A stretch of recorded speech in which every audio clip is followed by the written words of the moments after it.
Respecting my dead homeboy, so now I want to dish your dad. You get what I'm saying? So it'd be like a little tit for tat shit like that. Foolio in the streets, if you in the streets and you grown, like, you know what the consequences and you dead or you in jail. People realize that too late till a nigga dead though, like, you feel me? People just felt like I was wrong. Shit, really, all this out here thinking, we know the consequences if something happened to you. Right. That's how I took it, you know what I'm saying? I said what I said. So hey, it's your sister Roland, and all I need is a few minutes to talk about this young man in the series of the ATK versus the KTA and different things like that. This is the ops, as they say.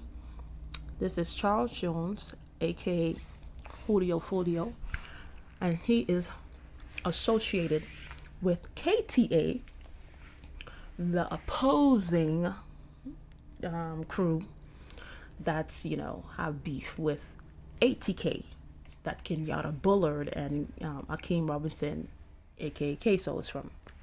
So all these three young men come to the same, well, come from Jacksonville, but different places in Jacksonville, and they beefing. And as you can see in the videos, how he was talking, you know, the tit for tat and different things like that. In one video, he did say some stuff that he was doing. You know, you're not supposed to do it, but he didn't, because like I said in the Kenyatta Bullard video, how he lost, you know, he lost his two friends and he lost his younger brother June 5th of 2019, I think, or 2018, if I was not mistaken, but it was one of those years.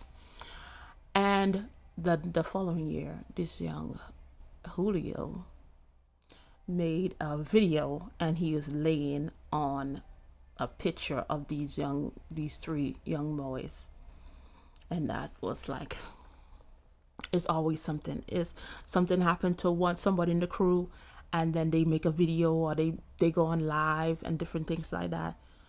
I just don't understand. No, it's like, that's why I say I see these young men as my little brothers. And as I said, if they were in different environments, they would have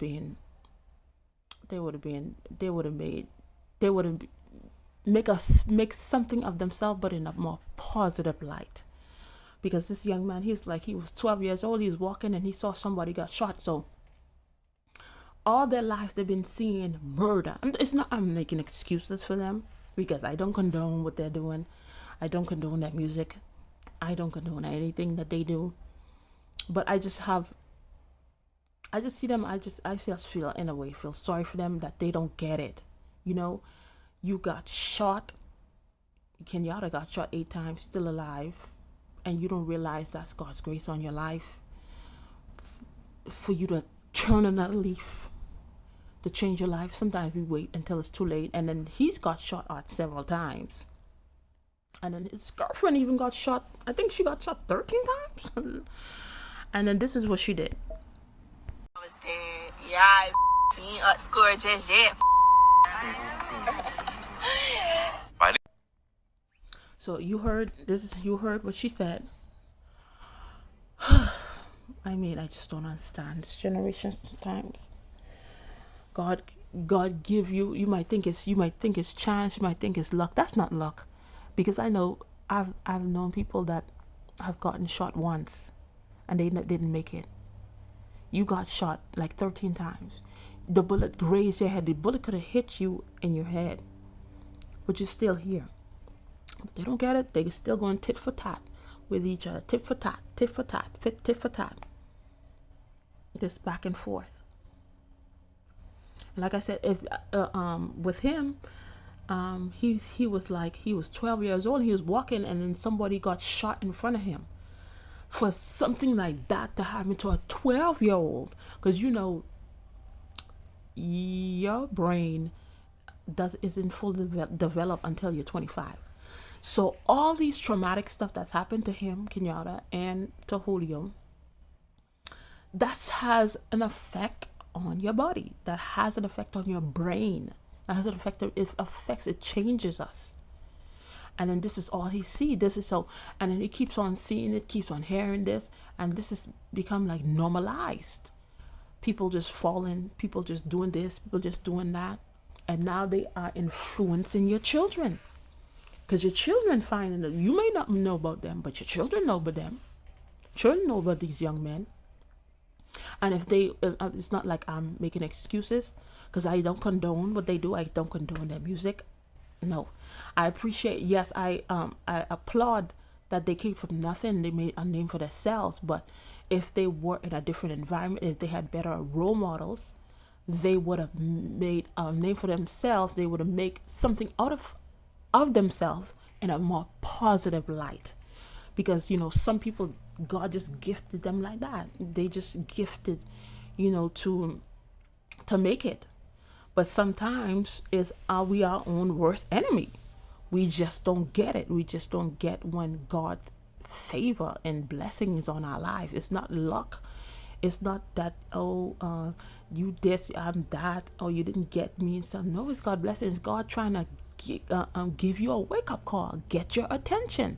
You need to change your lives, because you guys could be such positive role models, this young man, to other young boys that's growing up in Jacksonville, because Jacksonville is nothing there basically.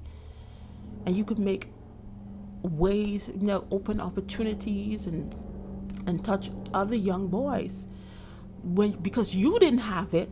That is so you should make a way for the other generation don't have to go through what you went through. You know what you went through growing up in those environments, seeing those different things and what it did to you. Sometimes I just don't understand. But it's like going back and forth, and then it's just people just dropping.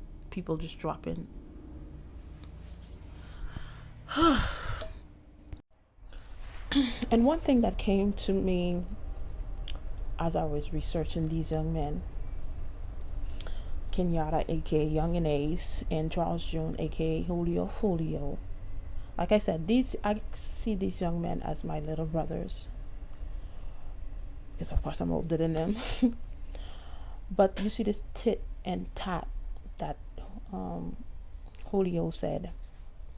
You diss my crew, and I diss your crew. I make fun of what happened to your crew, and tick and tack and stuff like that. And there's retaliation being made, and you may think that, the retaliation is being made by ATK, the retaliation is being made by KTA, and then some of them may not even be being made by any of these groups.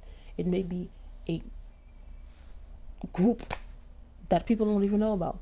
It may be one person. It may be people that's not even from Jacksonville that is seeing the beef. They see an opportunity to cause more chaos, to cause more resentment, to cause more hatred, more jealousy, to cause more division, and then they're doing their things undercover, and people thinking, that's Young and Ace crew, that's Julio's crew, and then it's somebody else, and that person is right there laughing, ha ha ha. Nobody knows them. But I applaud these young men, because I believe if they were in a different environment, because they went through a lot of things, and especially a lot of traumatic things, and trauma has a profound effect on our brains and our bodies that we don't even know. And I believe if they were in a different environments, they would have, of course they made it in a sense, but this is not a positive way. They would have made it, but in a positive light. But both of these young men came from nothing, and then they made a name for themselves. But it's not in a good way at all. It's not. And then these both have faced death. They have been people have tried to take their lives, and they still here, because God has a purpose for these young men. But I pray that they get it before. But all they see is, just them not being here for a long time. Because that's what they sow. That's what even if they don't sow it allegedly, actually doing a thing, but with your words, with the songs that they sing, that's all they sing about. That's all they sing about is, death. That's all they sing about. That's all they rap about. Excuse me, that's all they rap about. That's all they rap about is death. And your words have power. It has the power of life and death.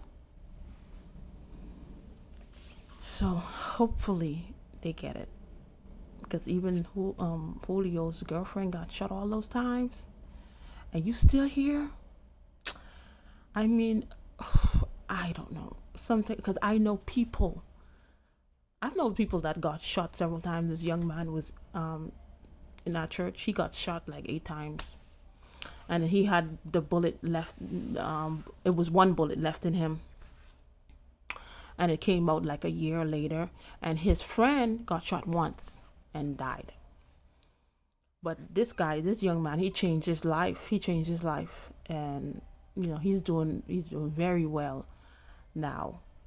But not, and I guess people think that serving the Lord, you want to be poor and different things. I don't know what's the thing up, but I'd rather be alive, serving the Lord, living in peace, not looking over my shoulder every time, having to drink myself to sleep, having to smoke myself to sleep, living with guilt and stuff like that. Because both of these men are ridden with guilt.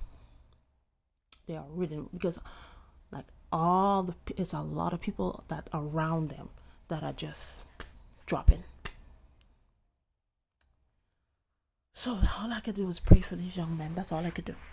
So that was my video about these young men and about this group, about the song that's popping on TikTok. I'll see you in another video. Bye.